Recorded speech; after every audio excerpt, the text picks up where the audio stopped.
Assalamualaikum warahmatullahi wabarakatuh.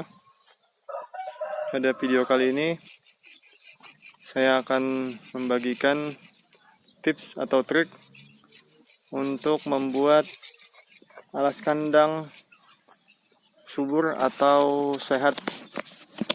Dalam arti indikator pengukurannya terlihat dari bentuk tanah yang gembur atau istilah di sini purai. Nah, gemburnya tanah itu menandakan tanah itu sehat dan subur karena dia dapat menutup atau menyerap amoniak lebih banyak. Nah, seperti kawan-kawan lihat, hari ini tadi malam hujan lebat di kandang di tempat sini. Artinya kandang ini baru diguyur hujan lebat. Nah, seperti kawan-kawan lihat, beberapa bagiannya malah sudah jadi genangan air, banjir. Di depan kandang juga banjir. Kita akan masuk ke kandang. Nah, untuk jalan juga becek karena hujannya tadi malam sangat lebat sampai di beberapa wilayah di Kalimantan banjir. Nah, di bagian depan kandang juga banjir seperti kawan-kawan lihat. Saya masih pakai sarungan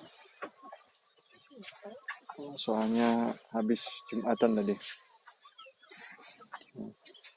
Posisi kandang ini di depannya basah, tapi seperti kawan-kawan nanti akan lihat, di dalam kandang tanahnya akan kering dan subur. Ini akan membuat ayam lebih sehat dari tingginya amoniak disebabkan oleh kotoran-kotoran ayam. Ini ayamnya ayam sisa, tidak terlalu banyak lagi. Mungkin ini sebagian sudah 1,5 kilo. Yang kayak ini sudah 1,5 kilo lebih mungkin. Ini sudah 1 kiloan. Ini yang kecil-kecil, yang sakit, ada sakit satu. Karena hujan lebat sekali tadi malam. Nah, seperti kawan-kawan lihat, alas kandang ini dia kering dan dia akan menyerap amoniak dengan sangat baik. Untuk alas kandang sendiri di tempat sini kita menggunakan serbuk gergaji. Biasanya orang buat bikin kayu atau tempat orang motong pohon besar itu. Nah, limbahnya kita gunakan sebagai alasnya juga sekam padi juga kita gunakan sebagai alasnya, juga tanah asli yang ada di kandang. Nah, terlihat alas kandang di sini purai. Kita akan mengambil seapa bisa masuk tangan. Nah, kawan-kawan sudah bisa lihat kandangnya purai sekali. Lagi satu kali. Nah, tangan saya bisa masuk full di kandang ini, mungkin sekitar 10-15 cm masih tembus. Nah, ini alas kandang di tempat kami. Padahal seperti kawan-kawan lihat, amoniak atau kotoran atau feses ayam banyak menumpuk di kandang untuk kotoran hari ini, tapi besok sudah hilang dikarenakan alas kandang di tempat sini posisinya kering dan kalau di dalam dunia pertanian subur. Nah, di antara ciri tanah itu subur dan menyehatkan, dia gembur. Nah, itu cirinya. Nah, seperti kawan-kawan lihat, tanah di sini sangat gembur. Padahal tadi malam hujan lebat, tapi tetap tidak akan menjadikan tanahnya mengeras.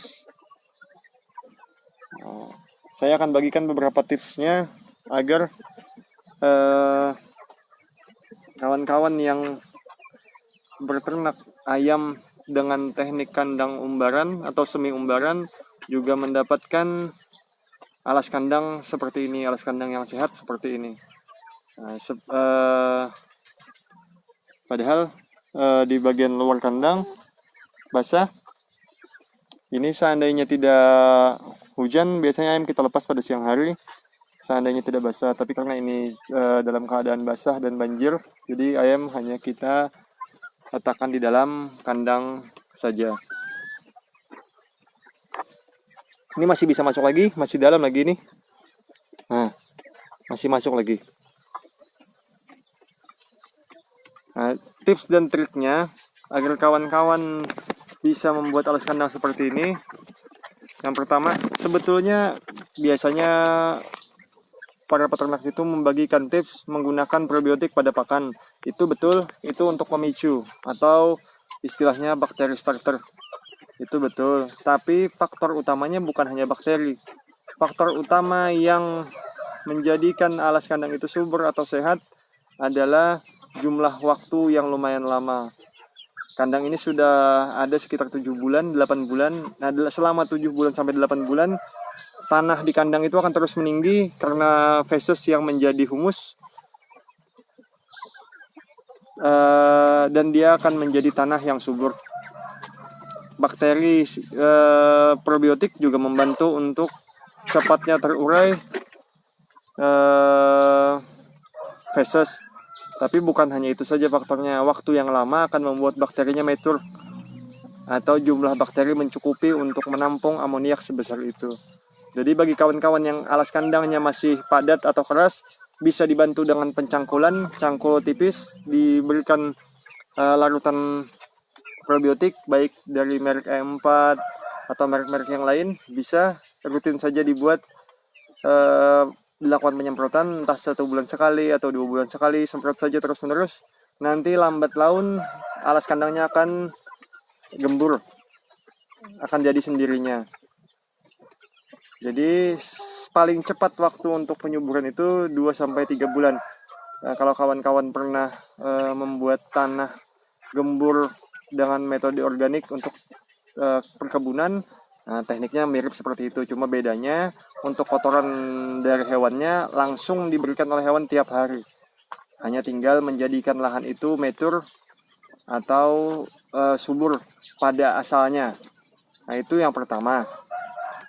Jadi yang paling penting dari kandang itu yang pertama adalah waktu. Jadi diperlukan waktu yang agak lama. Jadi apabila tanah di tempat kawan-kawan mengeras, cangkul saja lagi tidak apa-apa, berikan skam boleh untuk mengurangi keterikatan antara tanah. Seandainya di sana tanahnya jenis tanah lumpur atau tanah liat, bisa diberikan skam agak banyak, boleh diberikan serbuk gergaji juga bisa. Serbuk gergaji yang lama di tanah akan terurai dan menjadi humus, juga akan membuat tanah gembur. Kemudian faktor yang sangat penting adalah kandang tidak boleh basah atau bocor. Jadi apabila di tempat kawan-kawan memiliki kandang yang ada atapnya bocor atau ada kebocoran di bagian atas kandang, maka kandang tidak akan bisa mature. Apabila ada tumpukan air yang menetes ke kandang, maka di bagian tumpukan itu akan mengeras dan tidak bisa menjadi tanah yang gembur. Jadi usahakan atap yang kawan-kawan buat bagus dan tidak ada kebocoran. Di tempat ini bukan bocor. Kalau saja kawan-kawan bingung kenapa di bagian sini terang, ini adalah atap plastik bening agar cahaya matahari bisa masuk. Itu gunanya untuk saat cuaca terik, dia akan memanaskan kandang. Apabila ada kelembapan yang sedikit, dia bisa mengeringkan kandang agar cepat terjadi penguapan. Juga fungsinya untuk membunuh telur-telur cacing yang ada di tanah. Jadi itu meminimalisir ayam yang cacingan. Nah, itu poin yang kedua, kandang jangan basah. Nah, tips untuk kandang tidak basah, yang pertama atap tidak bocor. Yang kedua, pada bagian sisi kandang wajib diberi penghalang. Kawan-kawan boleh menghalanginya dengan seng, galvalum, boleh dihalangi dengan triplek, kasibut, bata. Nah, di tempat saya pakai bahan yang murah-murah saja. Ini adalah karung meteran, karung warna-warni meteran. Bagi kawan-kawan yang melihat video saya di video yang lain, juga menggunakan karung jenis ini. Seluruh kandang kami untuk bagian bawah sampai ke tengah, kita hanya menggunakan karung ini. Yang pertama untuk menghindari percikan air hujan masuk ke dalam kandang. Yang kedua juga mengurangi terpaan angin dingin masuk ke dalam kandang. Jadi seluruh kandang ini dari kandang 1 sampai kandang 4 seluruhnya pakai penghalang dinding dari karung meteran saja. Kalau tidak salah harganya cuma Rp7.000 per meter. Ini kita beli kemarin 10 meter hanya 70.000. Itu untuk mengurangi tidak adanya basah. Nah, poin yang ketiga yang tadi yang sudah saya jelaskan adalah membuat cahaya masuk untuk mempercepat penguapan apabila kandang kawan-kawan agak lembab. Nah, yang terakhir, kawan-kawan boleh memicunya dengan pakan semi fermentasi, yang mana pakan semi fermentasi tersebut akan menimbulkan bakteri baik di kotoran ayam, yang kotoran ayam tersebut dengan membawa bakteri baik akan membuat bakterinya cepat mature di dalam kandang. Seperti kawan-kawan lihat, hampir seluruh bagiannya dia gembur. Ini sampai jauh ke dalam masih gembur. Ini kayaknya sih 30 meteran. 30 cm. Masih gembur sampai ke bawah. Dan alas kandang jadi terasa hangat. Jadi untuk ayam-ayam yang ingin mandi tanah, dia bisa melakukannya karena kandang dalam kondisi kering. Seandainya ada seperti ini basah akibat air minum yang tumpah-tumpah sedikit-sedikit, dia akan cepat menguap karena kondisi yang lain dalam keadaan kering. Nah, seperti kawan-kawan lihat, fases ini nanti besok sudah akan terurai lagi. Itu saja untuk video alas kandang semi umbaran ini. Bagi kawan-kawan yang ingin bertanya mengenai tips dan trik alas kandang atau yang lainnya, boleh komen di kolom komentar. Itu saja, salah hilap mohon maaf. Wassalamualaikum warahmatullahi wabarakatuh.